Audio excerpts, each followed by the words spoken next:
शायद इत्तेफाक था, लेकिन सबने कहा चमत्कार है। मेरी दादी ने तो तय कर लिया कि साक्षात परमेश्वर चिड़िया के रूप में मुझे जिंदगी देने आए। मुझे आज भी याद है, जब मैं बच्चा था, एक चिड़िया हर रोज खिड़की से मेरे कमरे में घुस आती और उड़ने लगती। सुबह की पहली किरणें जागे तुम्हारी आंखों में, शाम को दिन सो जाए सिमट कर शाखों में। आसमां के कैनवस पर जैसे गाता चित्र कोई, उड़ना मुझे भी सिखला दो और ना ही मेरा मित्र कोई।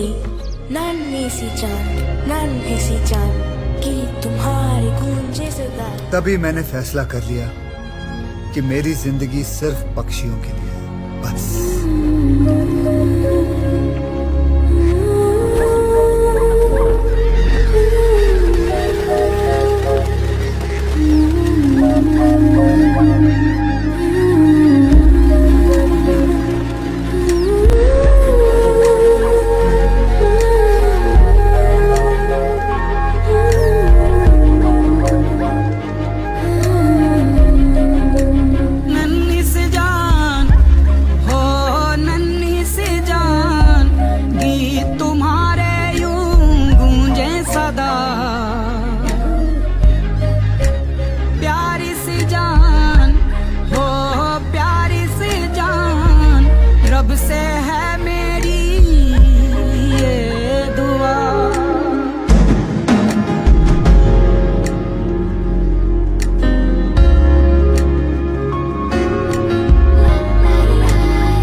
बांटा नहीं तुमने आसमान, हर शाख का हर पत्ता तुम्हारा है।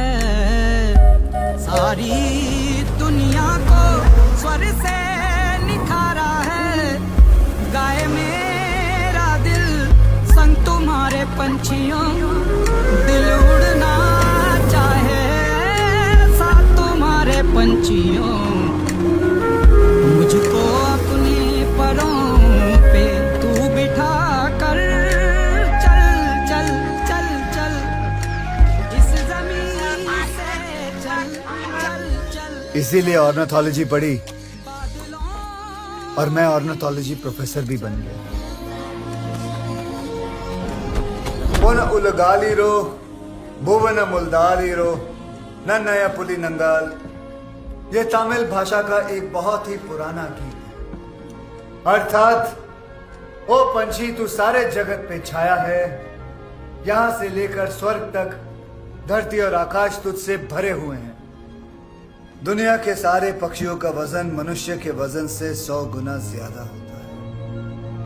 आदमी जितना खाते हैं उससे 1000 गुना ज्यादा खाते हैं पक्षी। अगर वो कीड़े नहीं खाएंगे तो यहां एक पत्ता तक नहीं बचेगा, लोगों को खाना नहीं मिलेगा, क्योंकि कीड़ों का आंकड़ा पक्षियों से 100 गुना ज्यादा होता है। अगर मनुष्य को जिंदा रहना है तो पक्षियों का जिंदा रहना बहुत जरूरी है। सर, हर साल वेदांत अंकल को आने वाले पक्षियों की गिनती कम हो रही है, ऐसा क्यों सर? पहले हर सुबह चिड़ियों की चहकने की आवाज से जगा करते थे, अब तो शहर से चिड़ियों का नामो निशान ही मिट गया है सर।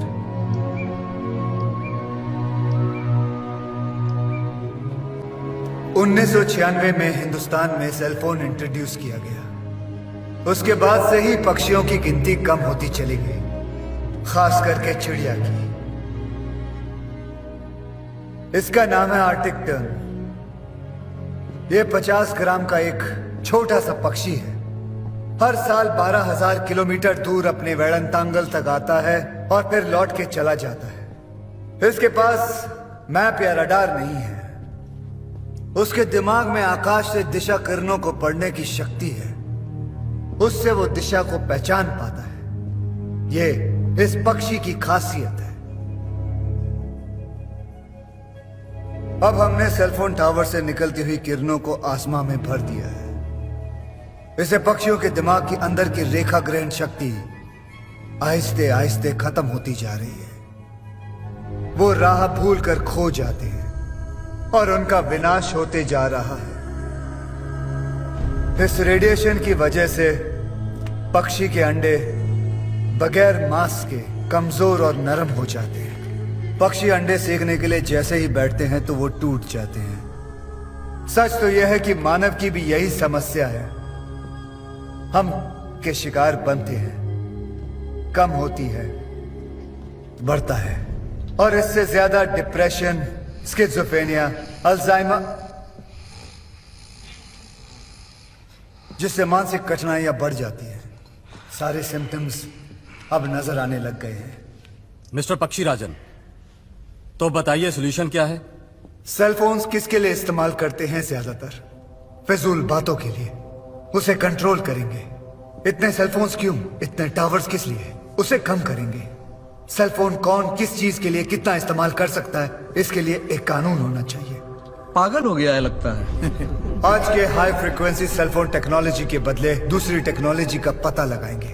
हेलो। तब तक इस देश के 90% सेलफोन टावर्स को हम बंद रखेंगे। Hello. Good idea. Sir please excuse me sir, since morning I have called sir please.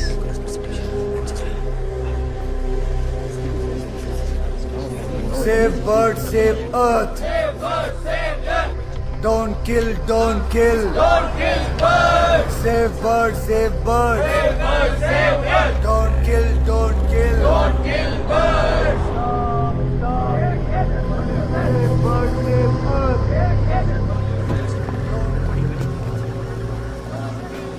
इन लोगों को और कोई काम नहीं है? सूरज उगते ही कुत्ते, बिल्ली, कौवे, चिड़ियों की वकालत करने के लिए मोर्चा खड़ा कर देते हैं। उनको भगाते क्यों नहीं? मैंने बोला जाने को सर, बोले आपसे मिले बिना नहीं जाएंगे।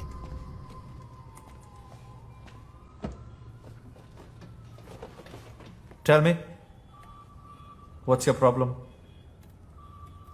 ट्राई परमिट का फ्रीक्वेंसी रेट क्या है? अब आपके टावर्स में फ्रीक्वेंसी रेट क्या चल रहा है? आसमान में उड़ने वाले पक्षियों का गर्भ में ही नाश कर रहे हैं। Hello mister, listen.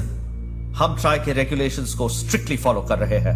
पहले से ही सब्सक्राइबर्स, बाथरूम में नो सिग्नल, लिफ्ट में नो स्काइप, बेसमेंट में नो कनेक्टिविटी। यू नो, पिछले 3 महीने में 2000 सब्सक्राइबर्स ने नेटवर्क बदल दिया, पता है? झूठ मत बोलो। आप लोगों के गंदे कंपटीशन में सब्सक्राइबर्स को पकड़े रखने के लिए फ्रीक्वेंसी को जैसे मर्जी आप लोग बढ़ाते रहते हैं। अब तो वो खतरे के हद से बहुत आगे निकल चुकी है। इस रेडिएशन से पक्षियों की पूरी पीढ़ी विनाश की ओर बढ़ रही है। आपको पता है इसके बारे में? ज्यादा एग्जैजरेट कर रहे हो। सेलफोन रेडिएशन से ही बर्ड्स का विनाश हो रहा है, इसका कोई साइंटिफिक प्रूफ नहीं है। You know that? ठीक है, तुम आकर अपने सेलफोन टावर के नीचे 24 घंटे खड़े रह के दिखाओ, मैं साबित कर दूंगा। You get out. Scientific proof मांगा आपने, मैं आपको दे रहा हूं। निकलो अब, जाके मीडिया को लेटर लिखो या धूप में झंडा पकड़कर खड़े रहो। I don't care. Out. Get out.